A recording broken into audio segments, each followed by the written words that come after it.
Calvary స్వరము నీ కొరకే, కల్వరి స్వరము నీ కొరకే.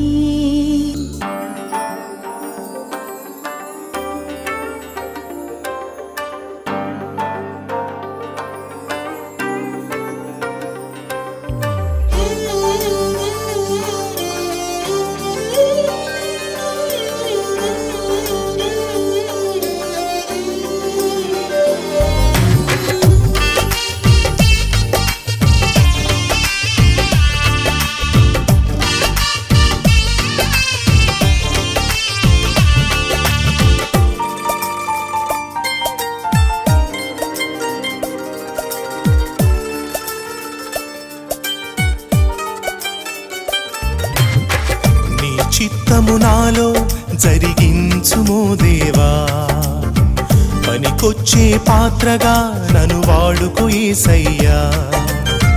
నీ చిత్తము నాలో జరిగించుమో దేవా, పనికొచ్చే పాత్రగా నన్ను వాడుకో యేసయ్యా.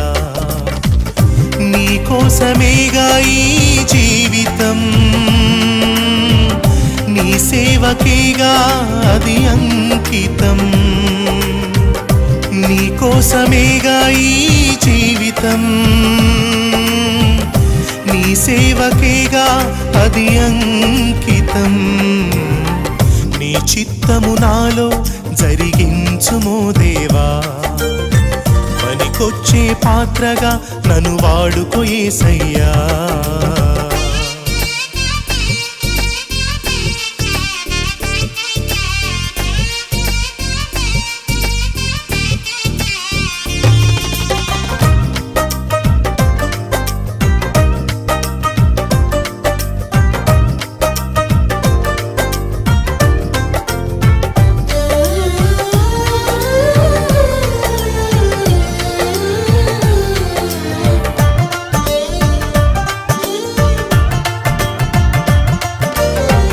అబ్రహాము వలే లోకాన్ని విడిచి నిన్ను వెంబడించే జీవితం ఇవ్వయ్యా.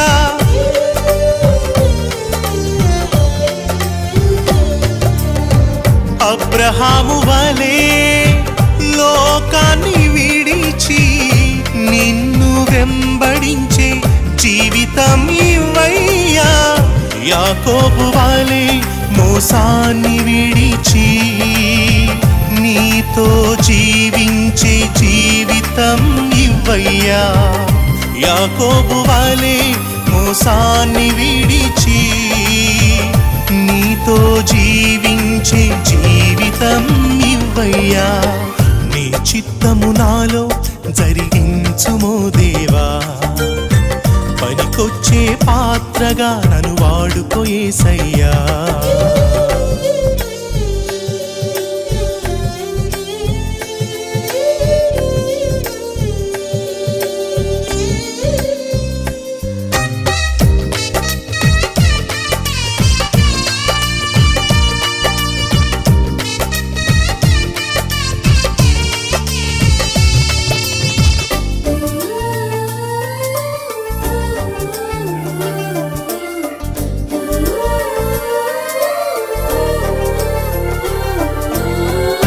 నయమాను వలే గర్వాన్ని విడిచి స్వస్థత నొందే బ్రతుకును ఇమ్మయ్యా.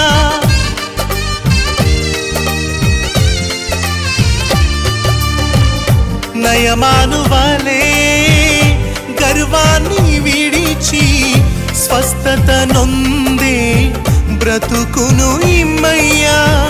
శిష్యుల వలే సర్వాన్ని విడిచి నిన్ను సేవించే జీవితం ఇవ్వయ్యా. శిష్యుల వలే సర్వాన్ని విడిచి నిన్ను సేవించే జీవితం ఇవ్వయ్యా. నీ చిత్తము నాలో జరిగించుమో దేవా, పనికొచ్చే పాత్రగా నన్ను వాడుకో యేసయ్యా. నీ చిత్తము నాలో జరిగించుమో దేవా. పనికొచ్చే పాత్రగా నన్ను వాడుకో యేసయ్యా. నీ కోసమేగా ఈ జీవితం, నీ సేవకేగా అది అంకితం. నీ కోసమేగా ఈ జీవితం, నీ సేవకేగా అది అంకితం. నీ చిత్తము నాలో జరిగించుమో దేవా. పనికొచ్చే పాత్రగా నన్ను వాడుకో యేసయ్యా.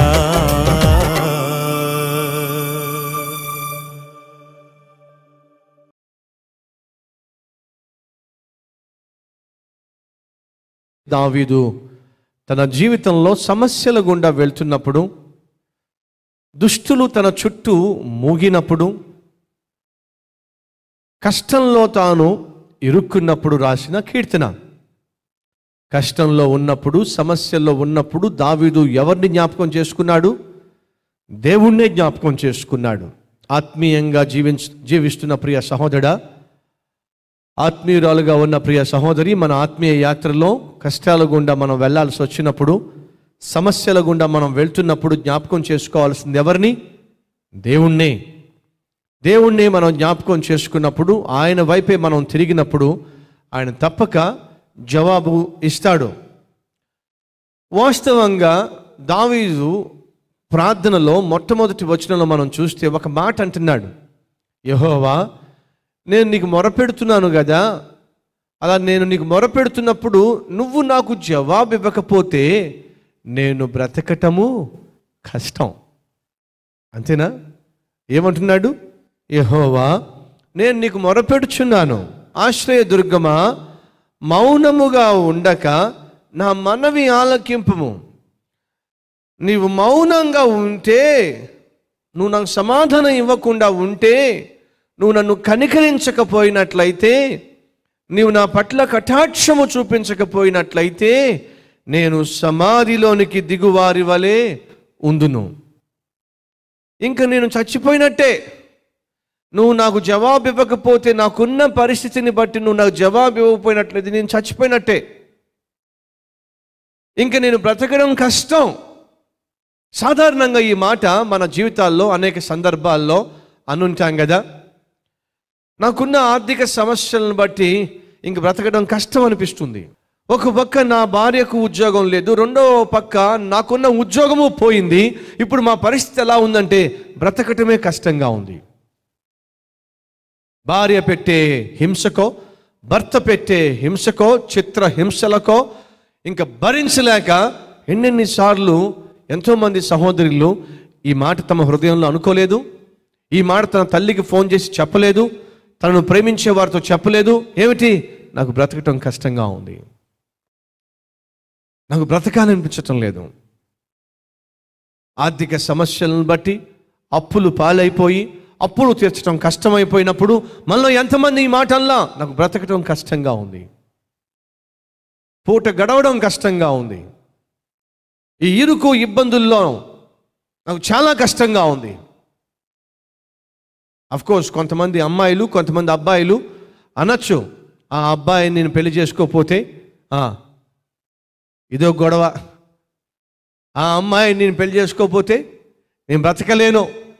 ఇవన్నీ పాపిష్టి వ్యవహారాలు. ఇవి నేను మాట్లాడుతున్న ఆ టైపు కాదు.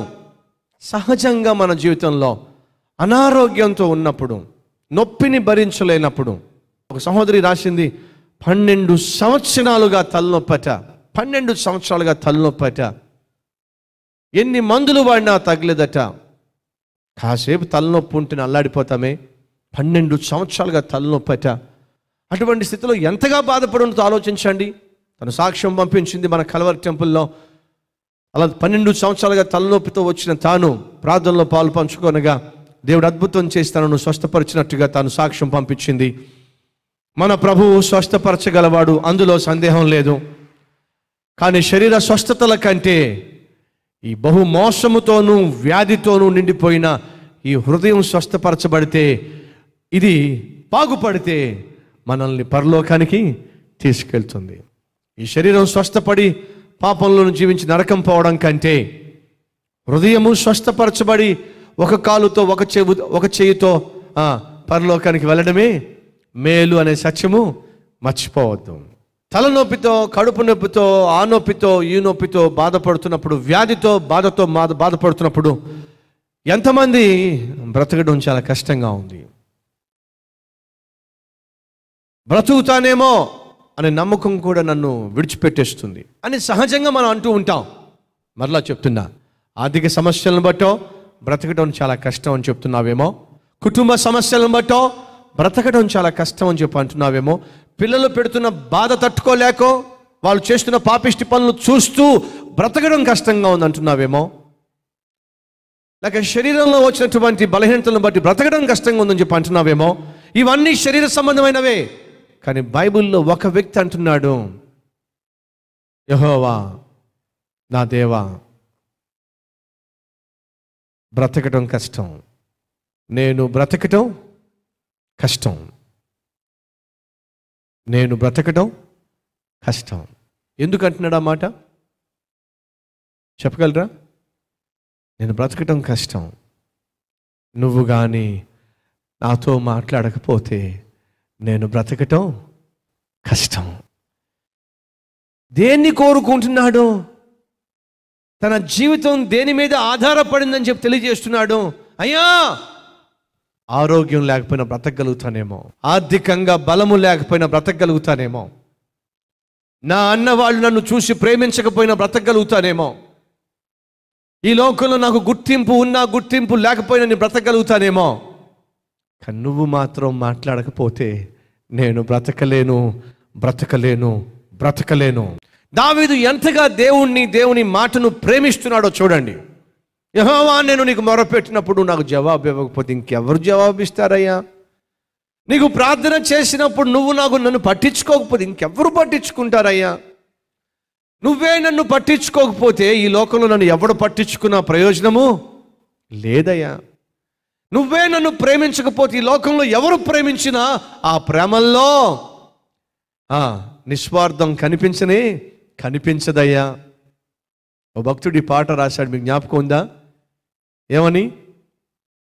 నా వంటి నరుడొకడు నన్ను ప్రేమించినా నా వలన ఫలము కోరు. ఏంటంట? నా వంటి నరుడు ఒకడు నన్ను ప్రేమిస్తే నా దగ్గర నుంచి ఏం కోరుకుంటాడు? ఫలం కోరుకుంటాడు. అంటే అర్థం ఏమిటి? లాభం లేకుండా ఎవడు మనల్ని ప్రేమించడు. నా వంటి నరుడొకడు నన్ను ప్రేమించినా నా వలన ఫలము కోరు. ఆహా, నీ వంటి పుణ్యునికి నా వంటి పాపితో కేవలం భేమీ లేక యేసు నన్ను ప్రేమించినావు, పాపినైనా నన్ను ప్రేమించినావు. ఏంటంట? నీ వంటి పుణ్యునితో నాలాంటి పాపిష్టోడికి కేవలం ఏమీ లేదు. నా దగ్గర నుంచి నువ్వేమీ కోరుకోవటం లేదు. ఏమీ కోరుకోకుండా నిస్వార్థమైన ప్రేమ ఈ లోకంలో నీది తప్ప ఇంకెవరిది లేదయ్యా. కాబట్టి నువ్వే నన్ను ప్రేమించకపోతే ఈ లోకంలో ఉన్న వారందరూ ప్రేమించిన ఆ ప్రేమ వల్ల నాకు ఉపయోగము లేదు.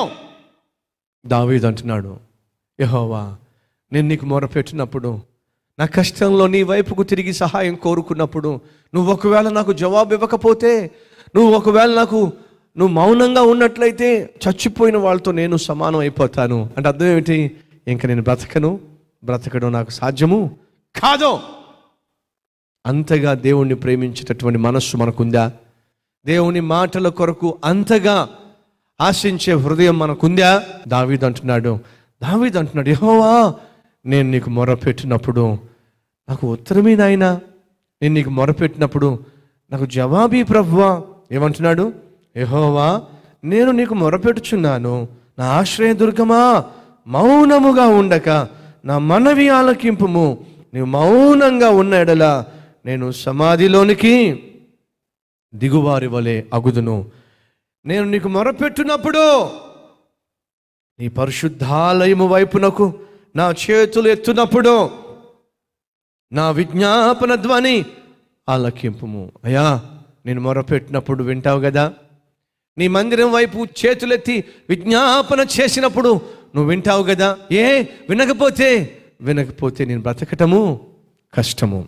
అందుకే అడుగుతున్నా, నిజముగా నీవు నీ జీవితంలో నీకున్న కష్టంలో నీకున్న సమస్యలో నిజముగా నువ్వు మొరపెట్టి ఎంతకాలమైంది?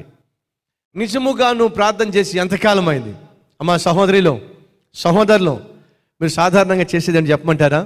ఎవరైనా మీ ఇంటికి ప్రార్థించే వాళ్ళు వచ్చారనుకోండి, ప్రార్థన చేసేవాళ్ళు మీకు తెలుసు అనుకోండి, లేదు కల్వరి టెంపుల్కే మీరు వచ్చారనుకోండి, నేను పొరపాటున మీకు కలిశాను అనుకోండి, మీరు సాధారణంగా చెప్పేది ఏమిటంటే, అయ్యా కొంచెం ప్రార్థన చేయండి. ఎందుకు? ఉద్యోగం రావటం లేదండి. ప్రార్థన చేయండి. ఎందుకు? వ్యాపారం చాలా నష్టంగా ఉందండి. ప్రార్థన చేయండి. ఎందుకు? మా ఆయన మారటం లేదండి. ప్రార్థన చేయండి. ఎందుకు? మా అబ్బాయి పాడైపోతున్నాడండి. దేశం అందరూ ప్రార్థన చేయాలి. దేని కొరకు? నీ బాగు కొరకు. నువ్వు మాత్రం ప్రార్థన చేయవే? నువ్వు మాత్రం మోకరించవే? నువ్వు మాత్రం మోకరించి, ప్రభువా నా కష్టాన్ని నేనే కదా భరించాల్సింది, ఈ నష్టాన్ని భరిస్తుంది నేనే కదా. నా కొడుకు చేతికి రావాల్సిన కొడుకు, చదువుకోవాల్సిన కొడుకు చదువు సంధ్య లేకుండా ఎగ్జామ్లో ఫెయిల్ అయిపోతుంటే ఆ అవమానాన్ని చూసి భరించాల్సింది నేను కదా. పెళ్ళిడొచ్చిన కూతురు ఇంటిలో చక్కగా మాట వింటూ ఉండాల్సిన అమ్మాయి మాట వినకుండా తన ఇష్టానుసారంగా జీవిస్తున్నప్పుడు సఫర్ అవుతుంది తల్లిగా నేను కదా. భర్త ప్రేమకు నోచుకోక భర్త గాయపరుస్తూ బాధిస్తూ చిత్రహింసలు పెడుతుంటే ఆ దెబ్బలు తట్టుకోలేక అల్లాడిపోయేది నువ్వు కదా. నీ భార్యని నీకు లోబడక ఎదిరించేదిగా బెదిరించేదిగా కనీసం ఇంట్లో చేసి పెట్టకుండా నిన్ను లెక్క లేకుండా చూస్తుంటే అల్లాడిపోయేది నువ్వు కదా. నీ జీవితంలో ఈరోజు నువ్వు అనుభవిస్తున్న కష్టాన్ని నువ్వు దేవుడికి చెప్పగలిగినంతగా ఈ లోకంలో ఏ ఒక్కరూ కూడా చెప్పలేరు. అవునా కదా? రైట్? హాస్పిటల్కి వెళ్ళారు. సహోదరా, హాస్పిటల్కి వెళ్ళావు. నీ భార్య వచ్చింది, నీ 3 కూతుర్లు వచ్చారు, 3 కొడుకులు వచ్చారు, బంధువులు 10 మంది వచ్చారు, ఒక పేషెంటు కూడా 30 మంది వెళ్ళారు. హాస్పిటల్లోకి వెళ్ళినప్పుడు డాక్టర్ ఏం చేస్తాడు? రండి రండి రండి రండి అని చెప్పి అందరికీ ఒక కాన్ఫరెన్స్ హాల్లో తీసుకెళ్తాడా? ఏం చేస్తాడు? మరి ఎంతమంది వెళ్ళినా సరే ఇందులో పేషెంట్ ఎవరు? నేనండి. అయితే రండి, కూర్చోండి, చెప్పండి. పక్కన పాపం సాధారణంగా భార్య, అసలండి నువ్వు ఆగమ్మా, చెప్పండి. అలా కాదండి, అమ్మ నువ్వు ఆగు తల్లి, చెప్పండి. మా ఆయనండి. అరే, ఇంట్లోనూ దబాయించడమే, డాక్టర్లే దబాయించడమే. అవునా అండి? దయచేసి గమనించండి. ఇప్పుడు ఎవరు చెప్పాలి సమస్య? ఎంతగా ప్రేమించే కొడుకున్నా, ఎంతగా ప్రేమించే కూతురున్నా, ఎంతగా ప్రేమించే భార్య ఉన్నా డాక్టర్కి సమస్య చెప్పాల్సింది మాత్రం ఎవరు? పేషెంటే. వానికి ఎక్కడ నొప్పి ఉందో ఎంతగా ప్రేమించే భార్య చెప్పగలదా? ఎక్కడ బాధ ఉందో ఎంతగా ప్రేమించిన కొడుకు చెప్పగలడా? ఎవరు చెప్పగలరు? బాధను భరించేవాడే చెప్పగలడు. ఈ ఉదాహరణ ఎందుకు చెప్తున్నానంటే, మీ జీవితంలో ఉన్న కష్టాన్ని మీరు ప్రభువుకు చెప్పగలిగేటట్టుగా ఈ లోకంలో ఏ సేవకుడు కూడా దేవునికి చెప్పడం సాధ్యము కాదు. అయితే మీ గురించి, మీకున్న సమస్య గురించి మీరు దేవునికి చెప్పగలిగినంతగా ఈ లోకంలో ఎవ్వరూ చెప్పలేరు. కాబట్టి ప్రియ సహోదరుడా, సహోదరి, నీ సమస్య గురించి నువ్వే ప్రభువుకు చెప్పాలి. నీకున్న కష్టం గురించి నువ్వే ప్రభువుకు చెప్పాలి. నా ప్రభువు సెలవిచ్చాడు ఏమని? దేవుడు ఒక్కడే. నా ప్రభువు బైబిల్లో రాయింప చేశాడు. ఏమని? దేవుడు ఒక్కడే, దేవునికి మనిషికి మధ్యవర్తి ఒక్కడే, ఆయనే ప్రభువు అయిన యేసుక్రీస్తు. నో మీడియేటర్స్, మధ్యవర్తులు ఇంకెవరూ లేరు. మరి మరియమ్మ మధ్యవర్తి కాదా? అసలు కాదు. నా బైబిల్ ప్రకారము మరియమ్మ యేసుక్రీస్తుకు మనకు మధ్యవర్తి కానే కాదు. ఎవరైనా మరియమ్మే మధ్యవర్తి, మనకు ఏదైనా కష్టం వచ్చినా నష్టం వచ్చినా మరియమ్మకు చెప్పుకోవాలి, ఆమె వెళ్ళి చెప్తుందంటే మాత్రం బైబిల్లో లేని బోధ. బైబిల్లో ఉన్నది స్పష్టము. అదేమిటంటే దేవుడు ఒక్కడే, దేవునికి మనిషికి మధ్యవర్తి ఒక్కడే, ఆయనే ప్రభువు అయిన యేసుక్రీస్తు, ఆయన తప్ప మరొకరు లేనే లేదు అనేది బైబిల్ యొక్క సారాంశము. తిమోతికి రాసిన మొదటి పత్రిక 2వ అధ్యాయము 5వ వచనము. దేవుడు ఒక్కడే. ఎంతమంది దేవుళ్ళు అండి? ఎంతమంది దేవుళ్ళు చెప్పండి. లేదండి, ప్రపంచంలో చాలామంది దేవుళ్ళు అన్నారండి. అందరూ దేవుళ్ళేనండి. అవునండి, మెడికల్ షాప్లో చాలా మందులు ఉంటాయండి, అన్నీ వేసుకుని చస్తారండి. అవునా కదా? కామన్ సెన్స్ ఉన్న బ్రదర్స్, కామన్ సెన్స్ ఉన్న సిస్టర్స్, మందుల షాప్ నిండా ఏముంటాయి చెప్పండి? మందులే అని చెప్పి అన్నీ వేసుకుంటే దేన్ని పడితే దాన్ని వాడకూడదు. దేవుడు దేవుడే కదని చెప్పి ఎవరిని పడితే వాళ్ళని దేవుడుగా పిలిస్తే ఇదే జరిగిద్ది. హాస్పిటల్ మెడికల్ షాప్లో మందులు ఉంటాయి, అన్నీ వేసుకుంటే తిన్నగా వెళ్ళిపోతాం. నీకున్న రోగాన్ని తగ్గించే మందు మాత్రం ఒక్కటే. ఆ ఒక్కటే నువ్వు కనుక్కోవాలి, ఆ ఒక్కటే నువ్వు కొనుక్కోవాలి, ఆ ఒక్కటే నువ్వు వాడాలి. అప్పుడు నీ రోగం తగ్గుతుంది. ఈ లోకంలో చాలామంది దేవుళ్ళు దేవతలు చెప్పుకునే వాళ్ళు ఉన్నారు. నిన్ను నన్ను రక్షించగలిగింది, పాపాలు క్షమించగలిగింది ఒక్కరే. ఆ ఒక్కరిని నువ్వు కనుక్కోవాలి, ఆ ఒక్కరిని నువ్వు నమ్ముకోవాలి, ఆ ఒక్కరిని నువ్వు ఆశ్రయించాలి. ఆ ఒక్కడే నిన్ను పరలోకానికి తీసుకెళ్తాడు. ఆ ఒక్కడే నేను ప్రకటించే ప్రభువైన యేసుక్రీస్తు అని బైబిల్ సెలవిస్తుంది. ఏమిటి అని బైబిల్ సెలవిస్తుందా? ఏమో చూడండి, ఏముందో. తిమోతికి రాసిన మొదటి పత్రిక 2వ అధ్యాయము 5వ వచనము. దేవుడు ఒకడే, మనిషికున్న పాపిష్టి రోగానికి సరైన మందు ఒక్కడే. దేవుడు ఒక్కడే, దేవునికి నీ నరులకు మధ్యవర్తియు. ఇద్దరు అని బైబిల్లో ఉందా? యేసుక్రీస్తు మరియు మరియమ్మ తల్లి ఉందా? నా బైబిల్లో లేదు. నా బైబిల్లో స్పష్టంగా ఉంది. ఏమని? దేవుడు ఒక్కడే, దేవునికి మనిషికి మధ్యవర్తి ఒక్కడే, ఆయనే ప్రభువైన క్రీస్తు అనబడిన యేసు. ఆయన తప్ప మధ్యవర్తి మరొకరు లేనే లేరు. అయితే ఏం చేయాలి మనం? మనకున్న సమస్యలు, మనకున్న కష్టంలో, మనకున్న ఇరుకు ఇబ్బందుల్లో ఎవరికి చెప్పాలి? దేవునికి మాత్రమే చెప్పాలి, ఆయనకు మాత్రమే మొరపెట్టాలి. దావీదు నిజముగా మొరపెడుతున్నాడు, హృదయపూర్వకంగా మొరపెడుతున్నాడు, హృదయపూర్వకంగా ప్రార్థిస్తున్నాడు. అందుకే ప్రభు పేరట అడుగుతున్నా, సహోదరులు సహోదరులు, నీ జీవితంలో నువ్వు కలిగి ఉన్న అది ఏదైనా కావచ్చు, అవసరత గురించి మనస్ఫూర్తిగా నువ్వు మొరపెట్టి ఎంతకాలమైంది? ఒక డాక్టర్ దగ్గరకు వెళ్ళి నీకున్న రోగాన్ని ఎంత స్పష్టంగా చెప్పుకుంటావో అలా చెప్పి డాక్టర్ వైపే ఎంత దీనంగా చూస్తావో. అవునా కదా? డాక్టర్ దగ్గరికి వెళ్ళి నీ సమస్య అంతా చెప్పుకున్నప్పుడు ఆయన పేపర్ మీద రాస్తా ఉంటే డాక్టర్ వైపే చూస్తావు. ఏమని? ఇప్పుడు బాగు చేసే దేవుడు ఈయనే అన్నట్టుగా చూస్తావు. ఆ డాక్టర్ గారు ట్రీట్మెంట్ చేయాల్సినంత చేసి నీ వైపు చూసి అంటాడు, ఏమని? నేను చేయాల్సినంత చేశా, ఇక చేయాల్సింది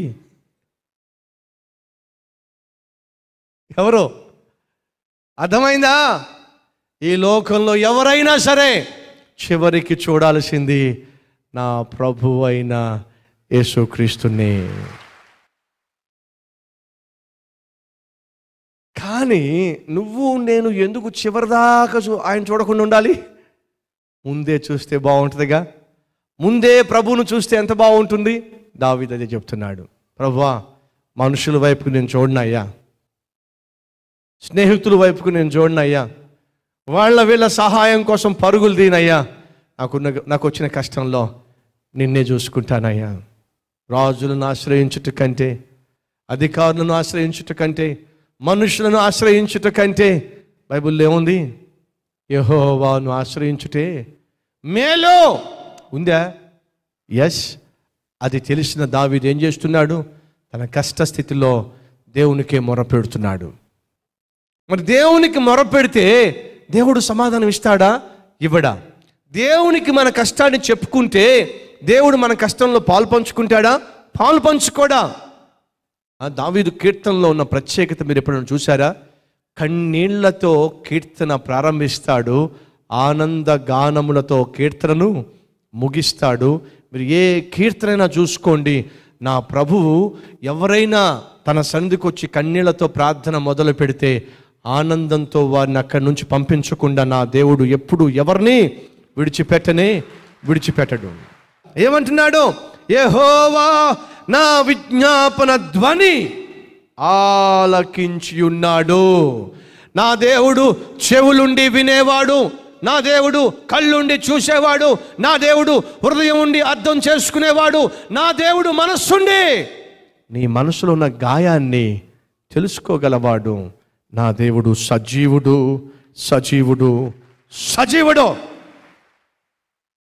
ఇదిగో నేను మృతుడినయ్యాను గాని మరణించాను గాని యుగ యుగములో జీవించే ఉన్నాను అని సెలవిచ్చిన వాడు నేను ప్రకటించే ఈ సజీవమైన దేవుడు.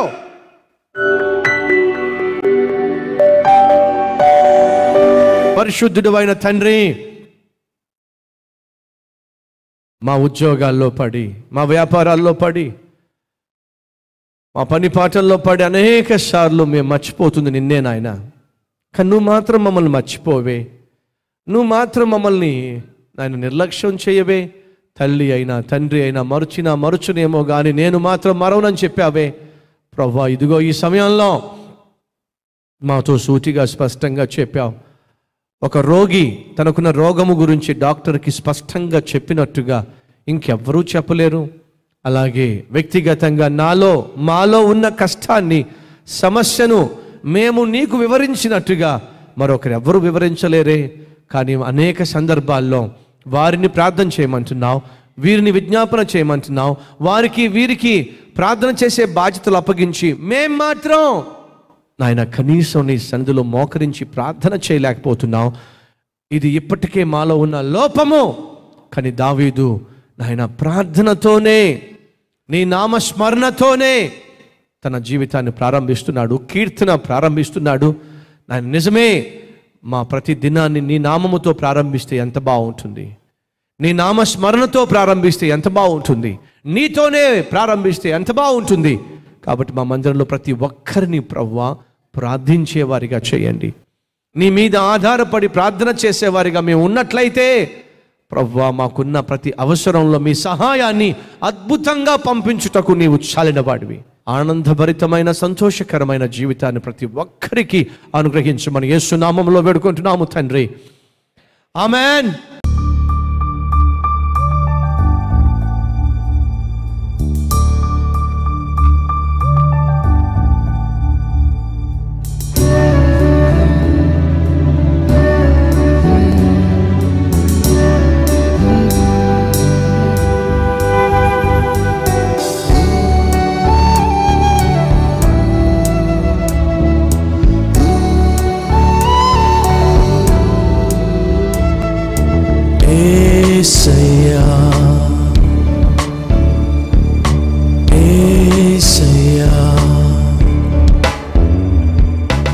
Address Calvary, post box number 30, Kukatpally, Hyderabad 72.